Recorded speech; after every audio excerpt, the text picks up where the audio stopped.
সব সামনে দাঁড়ান।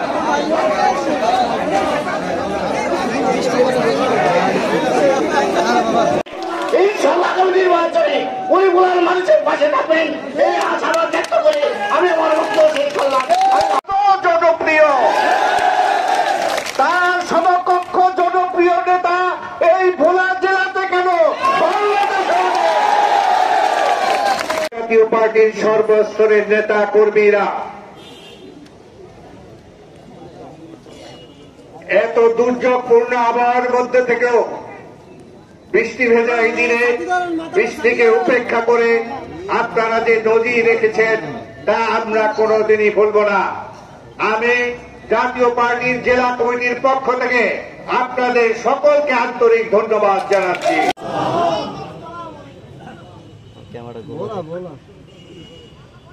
স্বৈরাচারী সরকার পতনে ভোলাবাসীকে অভিনন্দন। 17 বছর বাংলাদেশের মানুষের বুকের উপরে এমন ভাবে চড়াই হয়েছিল যে মানুষ নিঃশ্বাস নেওয়া বন্ধ করে দিয়েছিল। প্রত্যেকটা জায়গায় আন্দোলন করলে আমাদের শুধুমাত্র রাজাকার আর জামাত বলে আখ্যায়িত করত। সেটা করতে করতে কোমলমতি শিশুদেরকেও যখন করে সেই প্রেসার আর সহ্য করতে পারে নাই, তাই ভেঙে গিয়েছে বাংলাদেশ থেকে গত সরকার। ভাইয়েরা আমার, এই বৈষম্য বিরোধী ছাত্র আন্দোলনে ছাত্র জনতার এই লড়াই, ছাত্র জনতার এই আন্দোলনে যারা শহীদ হয়েছে তাদেরকে আমি শ্রদ্ধার সাথে স্মরণ করি। আমরা তাদের আত্মার মাগফিরাত কামনা করি। তবে এতটুকু বলতে হবে, তাদের শহীদের বিনিময়ে আমরা যে সরকার পেয়েছি, সামনে যে স্বপ্ন দেখার সুযোগ পেয়েছি, আমাদের কোন কর্মকাণ্ড যাতে সেই আত্মত্যাগকে অপমান না করে। ভাইয়ের আমার, আপনারা জানেন সেই 17 বছরে কত অত্যাচারিত মানুষ হয়েছে। 300 আসনে 300টা জল্লাদ দাঁড়িয়ে গিয়েছিল। এমন কোন অপকর্ম নাই এই আওয়ামী লীগের দালাল আর আওয়ামী লীগের স্বৈরাচারী সরকারের এমপিরা বাংলাদেশে করে নাই। 17 বছরের এই অন্যায়ের কথা আমি 17 মিনিটে শেষ করতে পারবো না। আমি শুধু অল্প কিছু কথা বলছি। আমি সব সময় বলি, বড় নেতা হওয়ার চেয়ে ভালো মানুষ হওয়া অনেক বেশি জরুরি। আজকে আওয়ামী লীগ সরকারের এই পতন আমরা করি নাই। আওয়ামী লীগ এই সরকারের পতন বৈষম্য বিরোধী ছাত্র আন্দোলন করে নাই।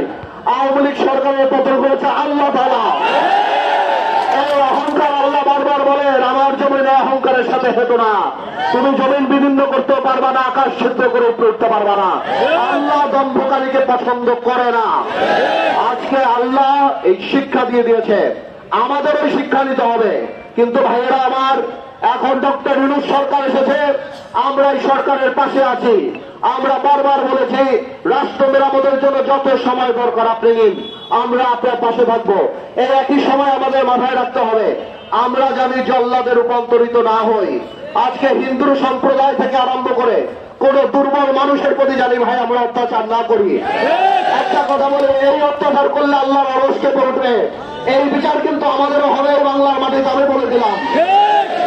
আমি সবাইকে অনুরোধ করব, অত্যাচারের কোন জায়গা ভোলাতে ঠাঁই হবে না।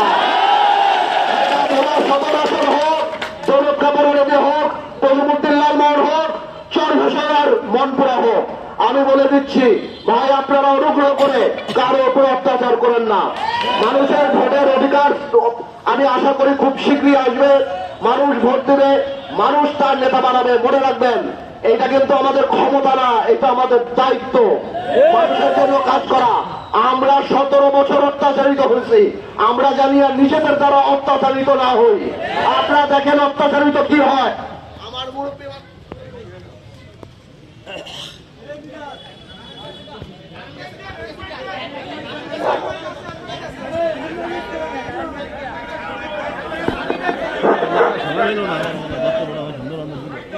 আমি সাধারণত তোফায়েল আহমেদ সাহেবকে নিয়ে কোনো কথা বলি না, কিন্তু আজকে আমি কিছু বলতে চাই, আপনারা যদি আমাকে অনুমতি দেন। গত 17 বছর তোফায়েল আহমেদ সাহেব এবং তার পরিবার এই ভোলাতে এমন কোন অন্যায় নাই যেটা করে নাই। আপনার ভাইয়েরা আমার, আমি তোফায়েল আহমেদ সাহেবকে আমার মুরব্বী মানুষ আমি বলতে চাই, তোমার সাহেব বড় নেতা হওয়ার চেয়ে ভালো মানুষ হওয়া ভালো। আজকে দেখেন নাজিউরের সন্তান এখানে বলাতে, মোশাররফ হোসেন সাধারণের সন্তান আজকে বলাতে, অথচ আপনার বংশধররা বোরকা পরে বড় পায় হতে আল্লাহর বিচার। আল্লাহ আপনাকে জীবিত রেখেছে, আপনি যে অন্যায়গুলি করেছেন, জুনু সাইফুল্লাহ মোতার মাস্টার বাবুল থেকে আরম্ভ করে এত হত্যার পরে ভোলাতে উঠতে দেবো না। নাজিউর রহমান মঞ্জু এই ভোলার রূপকার, তার কবরের 100 ফিট দূরে দাঁড়িয়ে উত্তর দিকেও দিতে আপনি আমার মৃত বাবাকে অপমান করেছেন। আমি চুপ করেছিলাম, আমি আল্লাহর কাছে বলছি, আল্লাহ তুমি বিচার করো। এই বাড়ি, যেই বাড়িতে আজকে আপনারা আছেন, এই বাড়ি আগুন দিয়ে দিয়েছে। কিন্তু তোমার আপনাদের এত বড় পতন হওয়ার পরেও আপনার বাড়ি থেকে ফুলের টোকাও মারো নাই।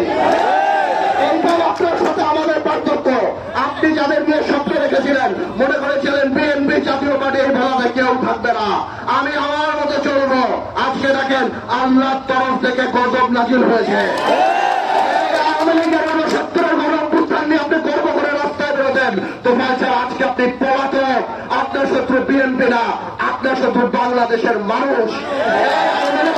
এই আওয়ামী লীগ যাকে এখন মানুষ নব্বই রাজাকার ডাকে, যাদের হাতের রক্তের লাল দাগ, মাসুম শিশু থেকে আরম্ভ করে রিক্সাওয়ালা, ফেরিওয়ালা, দোকানদার, সাধারণ গৃহিণী, এমন কেউ আওয়ামী লীগের বুলেট থেকে রক্ষা পায় নাই। দেখলেন তো আল্লাহর কি বিচার? এটা আল্লাহর বিচার। আপনাকেও বলি, সারা জীবন যে অহংকার করেছেন, একে মামলা দেওয়া, ওকে মামলা দেওয়া, ওর বাড়ি থেকে উঠায় নিয়ে আসা, ওর জমি দখল করা, ওর লঞ্চের পারমিট বাতিল করা, একে এই করা, ওকে সে করা, আজকে দেখলেন তো আল্লাহর খেলা। আপনার এই বয়স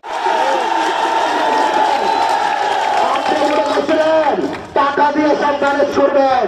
আমি কয়েকদিন আগে এসে টিভিতে বলছিলাম না, আল্লাহ টাকা খায় না।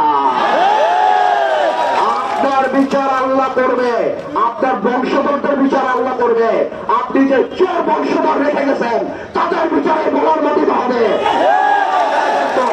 এমন উদাহরণ সৃষ্টি করবো ইনশাআল্লাহ এই ভোলাতে, আগামীতে কেউ আর মানুষের ক্ষতি করার, বাড়িঘরে লুট করার, কারো মহিষ খেয়ে ফেলার, কারো জমি খেয়ে ফেলার, কারো গরু ফেলার, এই চিন্তা আর কেউ আগামীতে করবে না।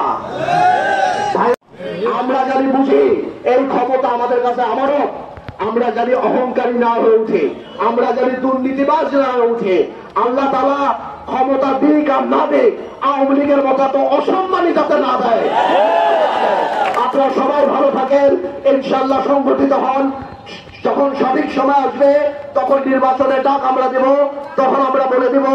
আপাতত এই তোফাল আহমেদ বলেন বা আওয়ামী লীগ সরকারের এই অত্যাচার নিয়ে আমরা এখান থেকে শিক্ষা গ্রহণ করে। দেখেন, আরেকটা কথা বলি, আমি আসার আগে দেশনেত্রী খালেদা জিয়ার ওখানে দেখা করতে গেছিলাম। আমার এত কষ্ট লেগেছে, আজকে ওনার মতো মানুষরাও বিদেশে চিকিৎসা করতে দিতে যায় নাই। আমি একদিন বলছিলাম যে প্লেনে উঠতে পারবে না, তাই হেলিকপ্টার করে যাইতে হয়েছে। তাদের নামে এত হাজার মামলা দিয়েছে। আমি যখন রিমান্ডে ছিলাম, আমি দেখছি বাচ্চাদের ছেলেদের ধরে নিয়ে আসছো। আমি স্বাধীনতা যুদ্ধ দেখি নাই, আমি পাকিস্তানের অত্যাচার দেখি নাই। রাত হলে আমাদের বুক কাঁপতো, চোখ বেঁধে ভালো ভালো নেতাদেরকে চোখ বেঁধে হাতে হ্যান্ডকাপ পরিয়ে নিয়ে যে মারতো। এই নূরের মতো একটা বাচ্চা ছিলেন, আপনারা দেখেন নাই কি মারতে মারছে। ভাই, বলতে গেলে অনেক কথা বলে ফেলবো, আরেকদিন বলবো। আপনারা দোয়া করবেন। আমরা জানি এই বৈষম্য বিরোধী ছাত্র আন্দোলনে যারা মারা গেছে, তাদের রক্তের সাথে কোনোভাবে বেইমানি না করি। আরেকটা কথা বলা নিয়ে অল্প কিছু বলবো আমি। গ্যাসের চিন্তা করবেন না, ইনশাল্লাহ আমি এই ব্যাপারটা দেখবো। আপনারা চিন্তা করবেন না, কোনো অন্যায় হবে না। এই সরকার শুধুমাত্র রুটিন কাজ করে, এরকম কোনো কাজ করে না। তারপর আমি আমার জায়গা থেকে যারা আছে, ভোলার গ্যাস ভোলার মানুষ আগে পাবে ইনশাল্লাহ। আমরা কোনো ক্ষমতায় যাই নাই, বাট তারপর ইনশাল্লাহ আপনাদের দোয়ায় যে গ্রহণযোগ্যতা আমার আছে, আমি সেটা দিয়ে যারা উপদেষ্টা আছে তাদের সাথে কথা বলবো। যথাসম্ভব যা করার, ভোলার মানুষের জন্য যা করার তাই করব।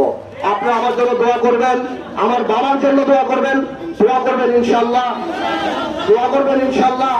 আপনাদের মান সম্মান জানি ধরে রাখতে পারি ইনশাল্লাহ।